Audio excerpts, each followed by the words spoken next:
उनकी शैतानी हंसी से मैं मानो पागल सा होने लग रहा था। फिर एकदम अचानक उसने मुझ पर हमला कर दिया। उसने दोनों हाथों से मेरा गला पकड़ लिया। वक्त के साथ साथ शिकंजा जकड़ता ही जा रहा था। सीतापुर गांव में इकलौते डॉक्टर साहब भजनलाल काफी समय से यहाँ रह रहे थे। वैसे तो भजनलाल बड़ा भला आदमी था, पर कभी कभी उसको भी गुस्सा आ जाता था। आखिर करे तो करे क्या, अपने परिवार से मिलो। दूर गांव में आकर बस जो गया था, एक दिन मरीज देखते देखते कब शाम हो गई पता ही नहीं चला। ये लो, बाकी की दवाई टाइम से ले लेना, अभी खांसी में सुधार है। और हाँ, मदिरा पान कम कर दो, नहीं तो भगवान को जल्दी प्यारे हो जाओगे। रात के करीब 1:30 बज रहे थे। बाहर मूसलाधार बारिश हो रही थी। दिन के काम काज से थके हारे डॉक्टर भजनलाल ने थोड़ा बहुत खा पी कर बिस्तर पकड़ा ही था। तभी अचानक दरवाजे पर तेज ठक ठक की आवाज आ रही थी। ऐसा लग रहा था मानो दरवाजा तोड़ ढाकर अंदर ही न घुस जाए। इतनी रात को कौन हो सकता है?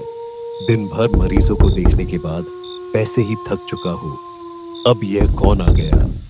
अरे आ रहा हूं भाई, आ रहा हूं, सब्र करो थोड़ा। उधर दरवाजे की दस्तक बढ़ती ही जा रही थी। भजनलाल ने जैसे ही दरवाजा खोला तो देखा एक आदमी पूरी तरह घबराया हुआ आ गेट पर खड़ा है। उसकी आंखों में तेज चमक के साथ डर दिखाई दे रहा था, मानो कई दिनों से वो जागा हुआ हो। अरे सुरेश, तुम इतनी रात को यहाँ क्या कर रहे हो?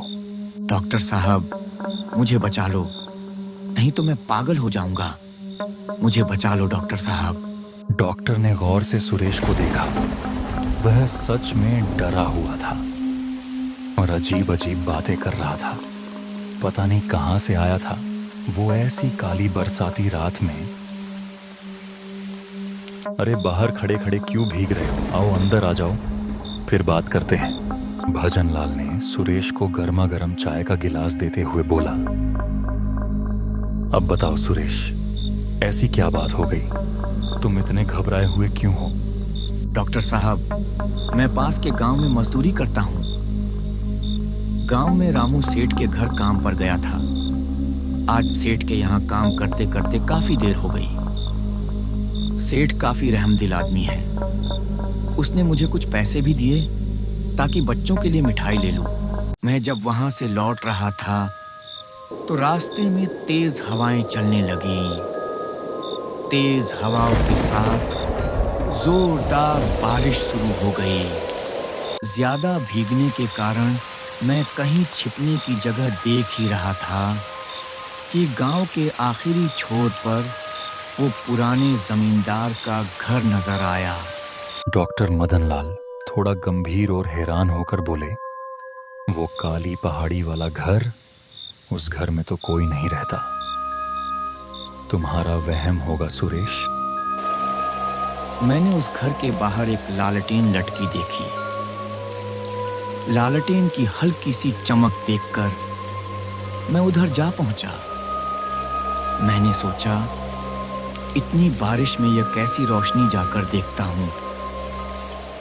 क्या पता कोई भुला राहगीर अपना रास्ता भटक गया हो। बारिश से बचने के लिए मैं वहां चला गया। दरवाजे पर दस्तक दी और जैसे ही दरवाजा खुला, मैंने देखा एक 80-90 साल का बुजुर्ग व्यक्ति मेरे सामने खड़ा था।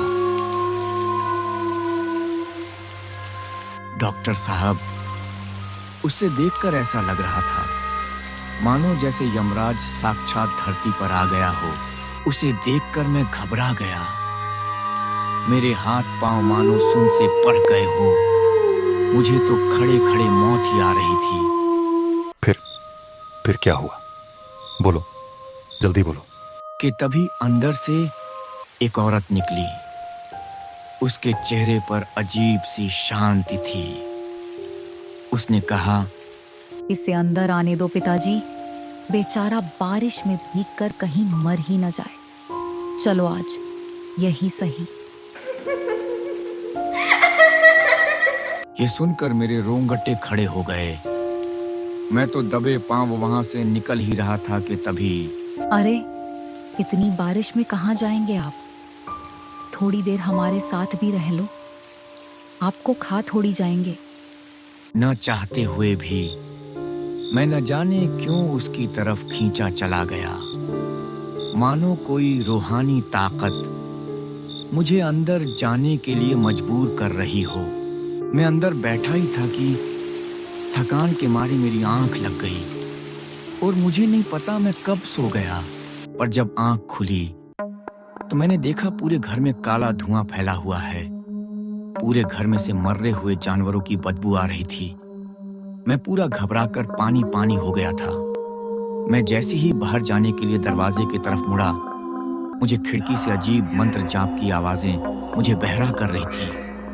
मैंने जैसे ही उस खिड़की में झांका, मैं देखकर हैरान हो गया।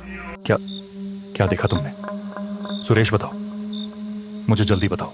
डॉक्टर साहब, मैंने देखा वो औरत और वो आदमी ने मेरे ही शरीर को हवा में उछाल रखा है और खून की हर एक बूंद मेरे शरीर से उस अग्नि में स्वाह हो रही है।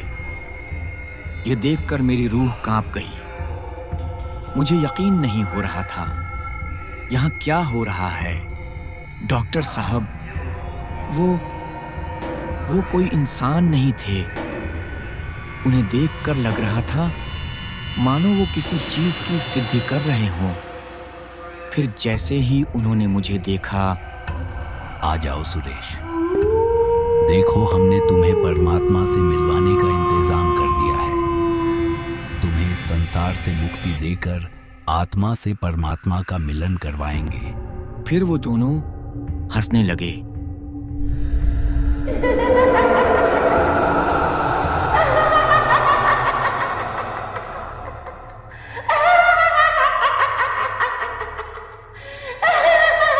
उनकी शैतानी हंसी से मैं मानो पागल सा होने लग रहा था। फिर एकदम अचानक उसने मुझ पर हमला कर दिया। उसने दोनों हाथों से मेरा गला पकड़ लिया।